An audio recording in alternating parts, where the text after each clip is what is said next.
So, Matthew, what's your take on Berkshire's Warren Buffett's recent selling on Apple and BAC? And right Uh, now, like the cash amounts to like 270 over billion dollars. Do you think that we should be more cautious in this market? What's your take?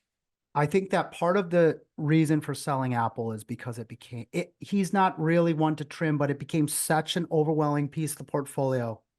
And there's so many investors inside of Berkshire. I think it's somewhat prudent for him to cut this. It's also a bit expensive. He's not selling it because it's cheap. Okay, Chloe, he's selling it because it's expensive. And having 277 billion or whatever it is in cash right now in treasuries, mind you, gives him a huge arsenal to put that capital to work. And I don't necessarily think he'll put it to work until we hit a recession. Buffett can sit there and hold this capital for years, and he's earning about 5% on that capital. So it's not terrible. I do think that he is a little more cautious. Buffett is a great market timer. He always tells people, don't time the market. It can't be done. But he's not trying to time the market.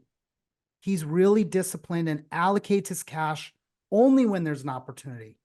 So the cash builds up when he doesn't find the opportunity. But Buffett is very different than us. Buffett is trying to allocate 277 billion, and we're trying to allocate 2 or 3 million. So there are plenty of opportunities to put 1 million or 2 to work. There's a lot of opportunities, but there's not a lot of opportunities to put hundreds of billion to work. There's only a few companies that they can really go after. And so they really have to wait. He's trying to be greedy when others are fearful. Well, he's not going to get that level of fear until we get into a full-on recession. So I think Buffett will use that capital to pick away at a few companies. You've seen him buying them, but I'm guessing he's anticipating probably at some point we will have a big recession. It will happen. I think probably we have a few more years to go in this bull market, probably full of market corrections, which is normal, which can present us with opportunities. It's really nice to be a small, nimble fund when the markets are flat and volatile, because we can do things that larger players can't do. We also have a longer term focus, so we can buy great companies and ride through the volatility. I think Buffett's becoming a little more cautious, and I just can't overemphasize how outstanding this is to be alive while Warren Buffett is alive and Warren Buffett is managing a company and you can just own it. It's what an opportunity just sitting in front of all of us. You can put your capital into Berkshire Hathaway and you don't have to change your investment because Warren Buffett's doing it for you. He sold your Apple. Now he's back into treasuries. And when there becomes a great opportunity, he'll put that cash to work. So we look at Berkshire as a very contrarian position. It's growing. It's such a nice stabilizer in the portfolio because as things happen, S&P comes down, there are opportunities. Berkshire will become stronger, more robust. It will allocate cash in a down market and accumulate great opportunities. So it's a great holding to own. I prefer owning Berkshire over owning the S&P. In fact, if that would be a very normal trade-off.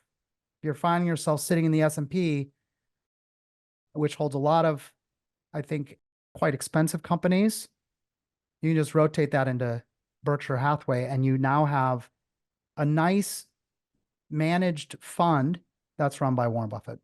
Since we are talking about Berkshire, the next question Alan is asking, will you reduce Berkshire once Buffett is no longer at the helm? Also, are you hunting for the next Berkshire?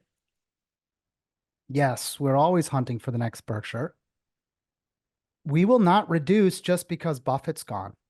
I bought my first share of Berkshire, I think, in 2002. And I believe then people were telling me at that time that they're going to wait until Buffett dies so that they get a dip in the price so that they can buy. And what can I say? Sure, sounds like a fine strategy. I don't believe that's a good strategy.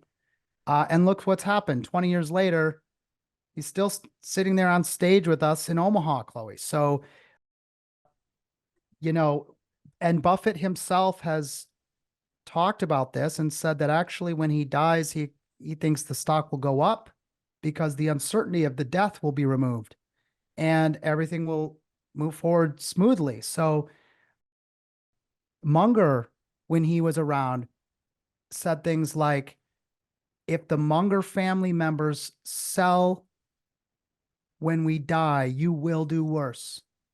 So that seems like a pretty clear message to hold. I actually think that Buffett's estate continues to hold his shares for 12 years after his death.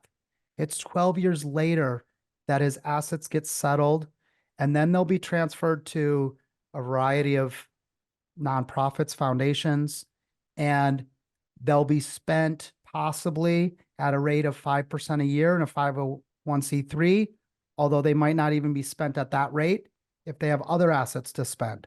So it's not like Buffett shares are going to get sold. There's not going to be any immediate downward pressure.